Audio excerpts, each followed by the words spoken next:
Hi friends, നമസ്കാരം. എല്ലാവർക്കും ഒരിക്കൽ കൂടി eYATHRA വ്ലോഗ്സിലേക്ക് സ്വാഗതം. നമ്മളിന്ന് പോകുന്നത് പത്തനംതിട്ട ജില്ലയിലെ അരുവിക്കുഴി വെള്ളച്ചാട്ടത്തിലേക്കാണ്. അരുവിക്കുഴി വെള്ളച്ചാട്ടത്തിൻ്റെ പ്രത്യേകതകളും വഴിയും ഒക്കെ നമുക്ക് പോകുന്ന വഴിക്ക് നമുക്ക് ഒന്നിച്ച് പോകാം, ഒന്നിച്ച് യാത്ര ചെയ്യാം. അപ്പോൾ തുടർന്ന് അങ്ങോട്ട് പല സ്ഥലങ്ങളിലും ലോക്ക്ഡൗണൊക്കെ വരാൻ പോവുകയാണ്. ആ ലോക്ക്ഡൗൺ കാരണം നമുക്ക് പല സ്ഥലങ്ങളിലും പോകാൻ സാധിക്കുന്നില്ല. നമുക്ക് നോക്കാം, മാക്സിമം നമുക്ക് പറ്റുന്ന അത്രയും ഏരിയകൾ നിങ്ങളെ കാണിക്കാനൊക്കെ കൊണ്ട് ശ്രമിക്കുന്നതായിരിക്കും. അപ്പോൾ നമുക്ക് അരുവിക്കുഴിയിലേക്ക് പോകാം. അരുവിക്കുഴി വളരെ നല്ലൊരു വെള്ളച്ചാട്ടമാണ്. നമുക്ക് ആ സ്ഥലത്തിൻ്റെ പ്രത്യേകതകളൊക്കെ നമുക്ക് കാണാം. അപ്പോൾ ആദ്യ വീഡിയോയിൽ നമ്മൾ പറഞ്ഞിട്ടുള്ള ആ ഒരു മൊബൈലിൻ്റെ ഓഫർ ഇപ്പോഴും നിലവിലുണ്ട്. ഇതുവരെ ആ മൊബൈൽ ഞാൻ ആർക്കും കൊടുത്തിട്ടില്ല. അപ്പോൾ എനിക്ക് 2000 സബ്സ്ക്രൈബർ ആകുമ്പോഴാണ് ഞാൻ ആ മൊബൈൽ കൊടുക്കാമെന്ന് പറഞ്ഞിട്ടുള്ളത്. ഇതുവരെ എനിക്ക് അത്രയും സബ്സ്ക്രൈബർ ആയിട്ടില്ല. അപ്പോൾ നിങ്ങൾ ഇതുവരെ സബ്സ്ക്രൈബ് ചെയ്യാത്തവരുണ്ടെങ്കിൽ വീഡിയോ നമ്മുടെ ഈ ചാനൽ സബ്സ്ക്രൈബ് ചെയ്യണം. മാക്സിമം ആൾക്കാരിലേക്ക് നിങ്ങൾ വീഡിയോ ഷെയർ ചെയ്യണം. നിങ്ങളുടെ വിലയേറിയ അഭിപ്രായങ്ങളും നിർദ്ദേശങ്ങളൊക്കെ നിങ്ങൾ അറിയിക്കണം.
ഇനി നമുക്ക് ഈ കെട്ടിടത്തിന്റെ അകവശം കൂടി ഒന്ന് കാണാം.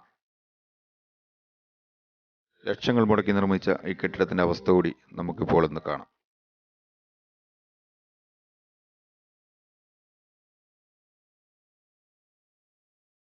മെയിൻ റോഡിൽ വാഹനം നിർത്തി വെള്ളച്ചാട്ടത്തിനരികിലേക്ക് എത്താനുള്ള വഴിയാണിത്. പക്ഷെ നിങ്ങൾ ഇതുവഴി ഇറങ്ങി വരരുത്. കണ്ടാൽ അറപ്പ് തോന്നുന്ന രീതിയിൽ വൃത്തിഹീനമായി കിടക്കുകയാണ് ഈ പ്രദേശം മുഴുവൻ. സാമൂഹ്യ വിരുദ്ധരുടെ അഴിഞ്ഞാട്ട കേന്ദ്രമാണിത്. ഇവിടെ നിങ്ങൾ കയറിയിട്ടുണ്ടെങ്കിൽ പിന്നെ നിങ്ങൾക്ക് 2 ദിവസത്തേക്ക് ഭക്ഷണം പോലും കഴിക്കാൻ പറ്റില്ല. അതുകൊണ്ട് ഇങ്ങോട്ടേക്ക് ദയവായിട്ട് ആരും പ്രവേശിക്കരുത്. ലക്ഷങ്ങളും കോടികളും മുടക്കി ഇത്തരം കെട്ടിടങ്ങൾ നിർമ്മിക്കുകയോ അത് ഉദ്ഘാടനം ചെയ്യുകയോ മാത്രമേ നമ്മുടെ ഇവിടെ നടക്കുന്നുള്ളൂ. എന്നാൽ അത് വേണ്ട രീതിയിൽ പരിപാലിക്കുന്നു ഒന്നും പരിപാലിക്കുകയൊന്നുമില്ല. ഇത് പണിതതിന് ശേഷം ഇന്ന് വരെ ഇതൊന്ന് വൃത്തിയാക്കിയിട്ടുണ്ടെന്ന് പോലും സംശയമാണ്.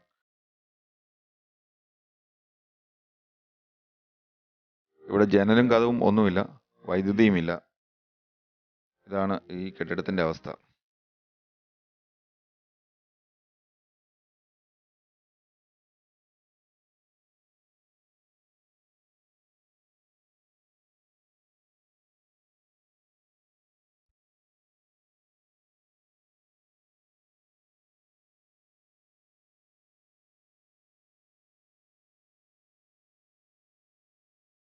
ഇത് മുകളിലത്തെ നിലയിൽ നിന്നും വെള്ളച്ചാട്ടം കാണുന്നതിനുള്ള സ്ഥലമാണ്. നോക്ക്.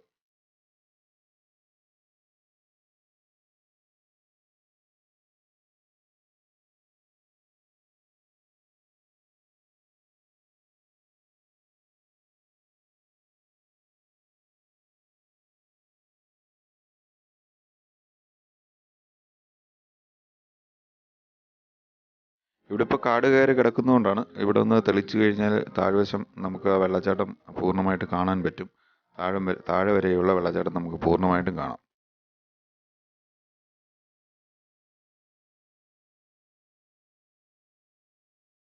ഇതാണ് വെള്ളച്ചാട്ടത്തിൻ്റെ ഏറ്റവും താഴെയുള്ള ഭാഗം.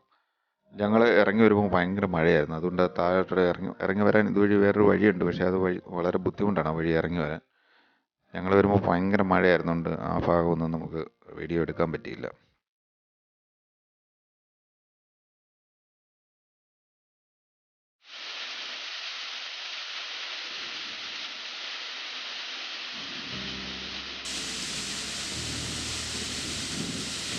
ഇവിടെ എപ്പോഴും ധാരാളം സഞ്ചാരികൾ എത്താറുണ്ട്.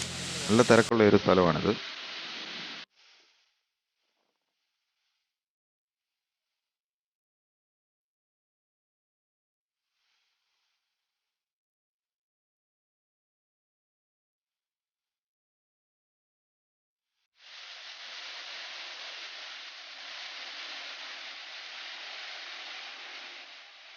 നിങ്ങൾ ഈ സ്ഥലം ഒന്ന് സന്ദർശിക്കുന്നത് നല്ലതാണ്. നിങ്ങൾക്ക് ഒരു ദിവസത്തെ നല്ലൊരു എൻ്റർടൈൻമെൻ്റ് ആണ് ഈ സ്ഥലത്തേക്കുള്ള സന്ദർശനം. അപ്പോൾ നമുക്കിവിടെ വൈൻഡപ്പ് ചെയ്യാം. വീഡിയോ ഇഷ്ടപ്പെട്ടാൽ ലൈക്ക് ചെയ്യണം, കമൻറ്റ് ചെയ്യണം, ഷെയർ ചെയ്യണം. സബ്സ്ക്രൈബ് ചെയ്യാത്തവരുണ്ടെങ്കിൽ സബ്സ്ക്രൈബ് ചെയ്യണം. പുതിയ സ്ഥലത്തെ വിശേഷങ്ങളുമായി നമുക്കിനിയും വീണ്ടും കാണാം. നന്ദി.